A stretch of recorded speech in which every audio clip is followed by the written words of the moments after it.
Hey guys, it's Miss Rafferty. I just wanted to be able to read you guys a book while we're not in school, so I thought I would record myself so you guys can listen to a few chapters every day and we can read while we're out of school. And then y'all can take an AR quiz at the end of it as well. Maybe we'll even have time for two books. I'm not sure how far we'll get.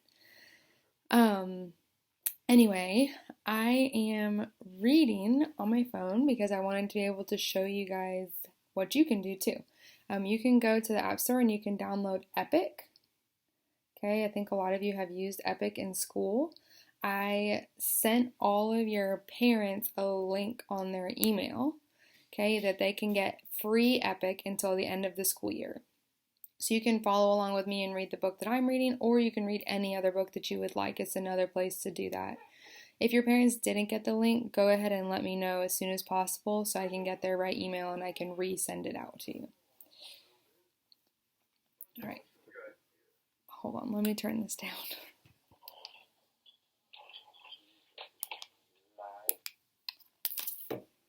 Okay. So we're on Epic, and I'm going to be reading Sideways Stories from Wayside School. Okay, it's a pretty funny little book, and I think y'all will enjoy it. Here's the cover of it. Oh, I guess it's going to be backwards for you, but it's Sideways Stories from Wayside School, and if you would like to follow along, you can, or you can just go ahead and listen.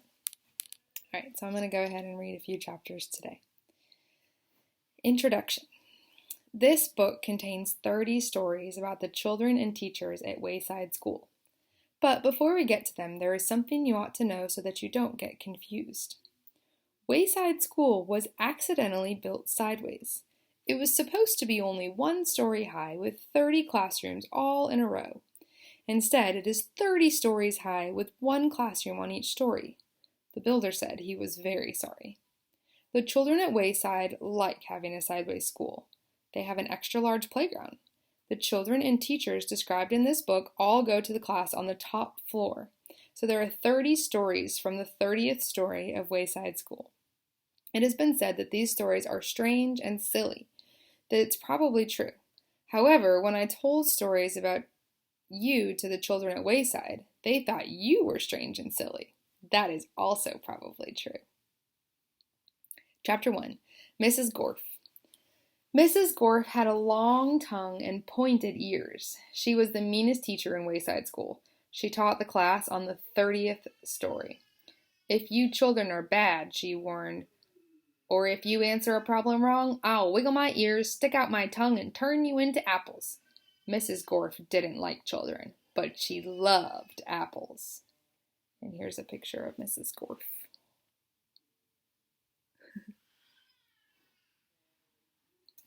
Joe couldn't add. He couldn't even count, but he knew that if he answered a problem wrong, he would be turned into an apple. So he copied from John. He didn't like to cheat, but Mrs. Gorf had never taught him how to add. One day, Mrs. Gorf caught Joe copying John's paper. She wiggled her ears, first her right one, then her left one, stuck out her tongue, and turned Joe into an apple. Then she turned John into an apple for letting Joe cheat. Hey, that isn't fair, said Todd. Joe was only trying to help a friend. Mrs. Gorf wiggled her ears, first her right one, then her left one, stuck out her tongue, and turned Todd into an apple. Does anybody else have an opinion? She asked. Nobody said a word. Mrs. Gorf laughed and placed the 3 apples on her desk. Stephen started to cry. He couldn't help it. He was scared. I do not allow crying in the classroom, said Mrs. Gorf. She wiggled her ears, first her right one, then her left one, stuck out her tongue, and turned Stephen into an apple. For the rest of the day, the children were absolutely quiet, and when they went home, they were too scared even to talk to their parents. But Joe, Todd, John, and Stephen couldn't go home. Mrs. Gorf just left them on her desk. They were able to talk to each other, but they didn't have much to say. Their parents were very worried. They didn't know where their children were. Nobody seemed to know. The next day, Kathy was late for school. As soon as she walked in, Mrs. Gorf turned her into an apple. Paul sneezed during class. He was turned into an apple. Nancy said, God bless you, when Paul sneezed. Mrs. Gorf wiggled her ears, first her right one, then her left, stuck out her tongue, and turned Nancy into an apple. Terence fell out of his chair. He was turned into an apple. Mauricia tried to run away. She was halfway to the door as Mrs. Gorf's right ear began to wiggle. When she reached the door, Mrs. Gorf's left ear wiggled. Mauricia opened the door and had one foot outside when Mrs. Gorf stuck out her tongue. Mauricia became an apple. Mrs. Gorf picked up the apple from the floor and put it on her desk with the others. Then a funny thing happened. Mrs. Gorf turned around and fell over a piece of chalk. The 3 Erics laughed. They turned into apples. Mrs. Gorf had a dozen apples on her desk. Joe, John, Todd, Stephen, Kathy, Paul, Nancy, Terence, Mauricia, and the 3 Erics, Eric Fry, Eric Bacon, and Eric Ovens. Louis, the yard teacher, walked into the classroom. He had missed the children at recess. He had heard that Mrs. Gorf was a mean teacher, so he came up to investigate. He saw the 12 apples on Mrs. Gorf's desks. I must be wrong, he thought. She must be a good teacher if so many children bring her apples. He walked back down to the playground. The next day, a dozen more children were turned into apples. Louis, the yard teacher, came back into the room. He saw 24 apples on Mrs. Gorf's desk. There were only 3 children left in the class. She must be the best teacher in the world, he thought. By the end of the week, all of the children were apples. Mrs. Gorf was very happy. Now I can go home, she said. I don't have to teach any more. I won't have to walk up 30 flights of stairs ever again. You're not going anywhere, shouted Todd. He jumped off the desk and bopped Mrs. Gorf on the nose. The rest of the apples followed. Mrs. Gorf fell on the floor. The apples jumped all over her. Stop, she shouted, or I'll turn you into applesauce. But the apples didn't stop, and Mrs. Gorf could do nothing about it. Turn us back into children, Todd demanded. Mrs. Gorf had no choice. She stuck out her tongue, wiggled her ears, this time her left one first, then her right, then turned the apples back into children. All right, said Mauricia. Let's go get Louis. He'll know what to do. No, screamed Mrs. Gorf. I'll turn you back into apples. She wiggled her ears, first her right one, then her left one. She stuck out her tongue, but Jenny held up a mirror and Mrs. Gorf turned herself into an apple. The children didn't know what to do. They didn't have a teacher. Even though Mrs. Gorf was mean, they didn't think it was right to leave her as an apple. But none of them knew how to wiggle their ears. Louis, the yard teacher, walked in. Where's Mrs. Gorf? He asked. Nobody said a word. Boy, am I hungry, said Louis. I don't think Mrs. Gorf would mind if I ate this apple. After all, she always has so many. He picked up the apple, which was really Mrs. Gorf, shined it on his shirt, and ate it. Sorry, my dogs are barking. We'll read another chapter. Chapter 2. Mrs. Jules. Mrs. Jules had a terribly nice face. She stood at the bottom of Wayside School and looked up. She was supposed to teach the class on the 30th story. The children on the 30th story were scared. They had never told anybody what had happened to Mrs. Gorf. They hadn't had a teacher for 3 days. They were afraid of what their new teacher would be like. They had heard she'd be a terribly nice teacher. They had never had a nice teacher. They were terribly afraid of nice teachers.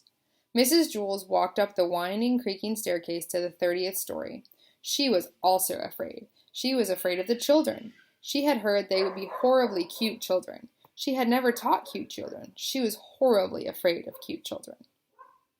Here's a picture of Mrs. Jules.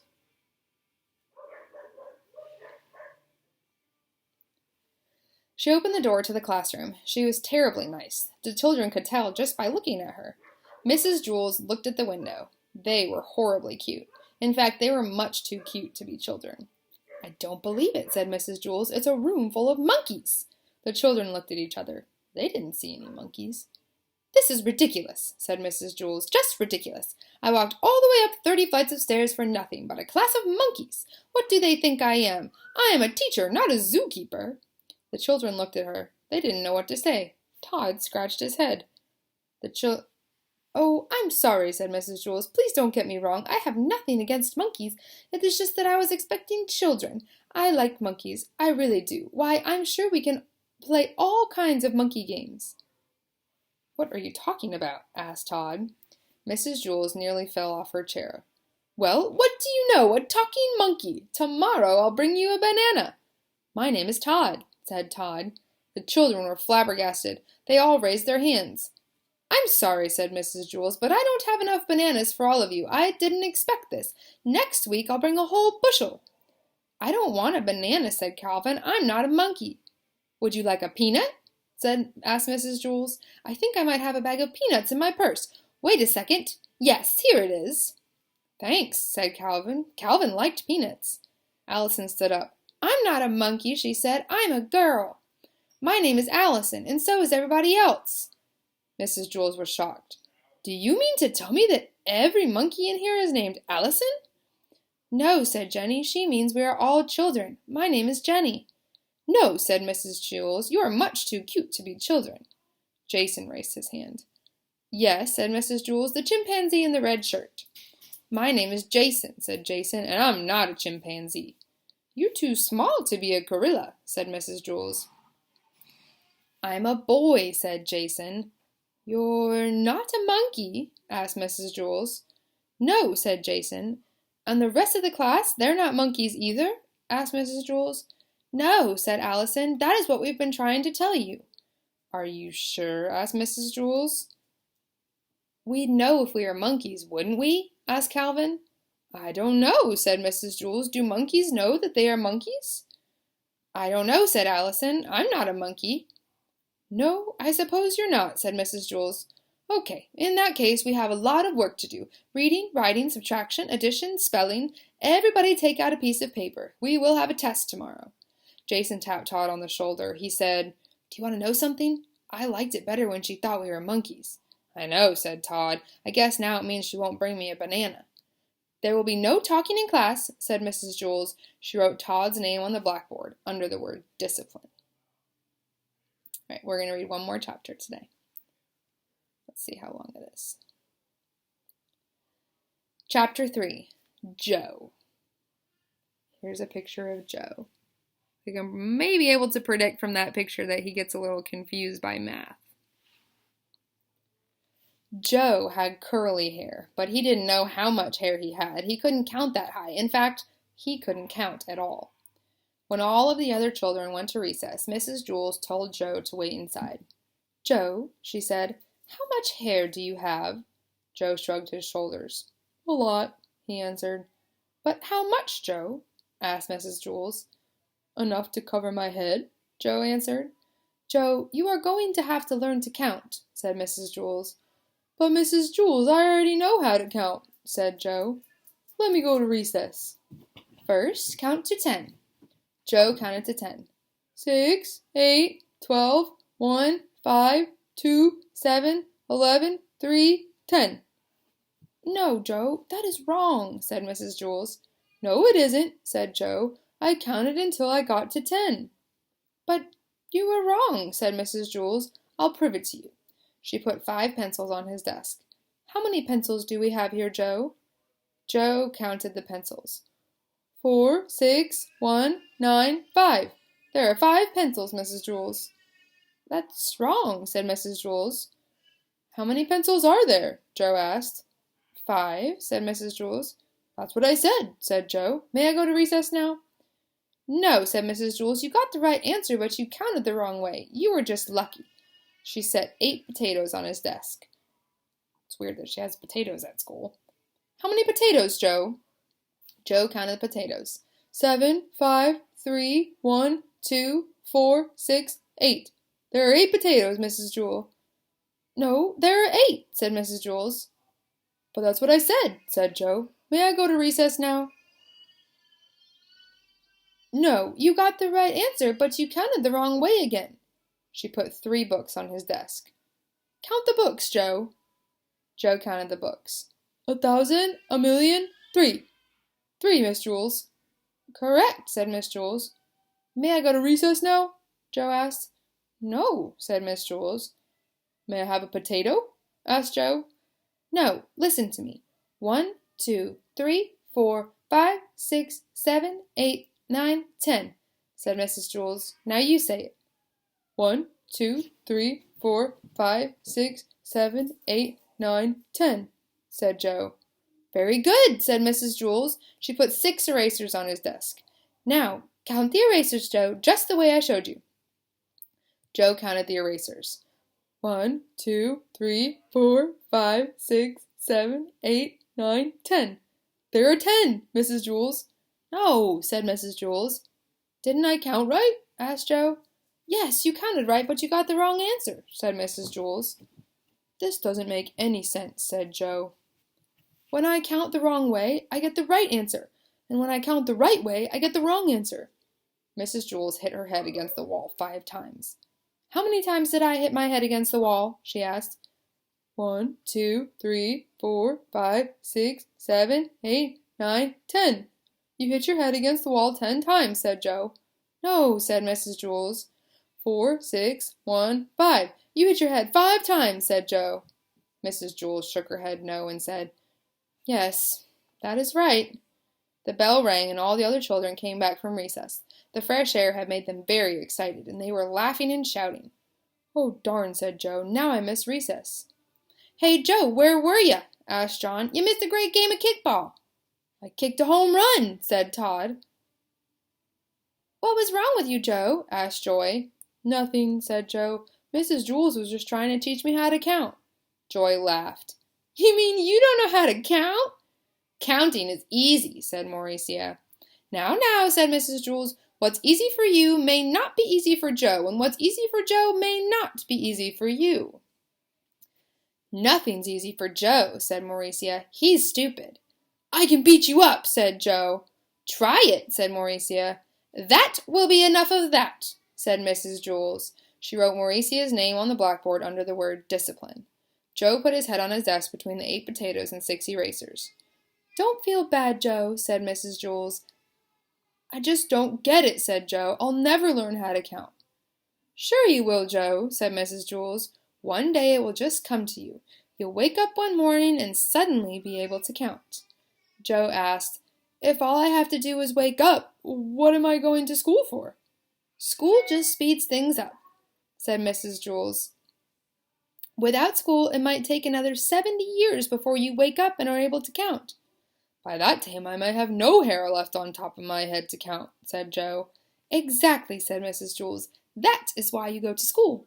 When Joe woke up the next day, he knew how to count. He had 55,006 hairs on his head. They were all curly.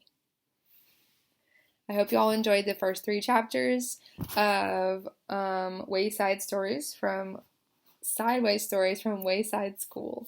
I'll be reading the next few tomorrow. See you then.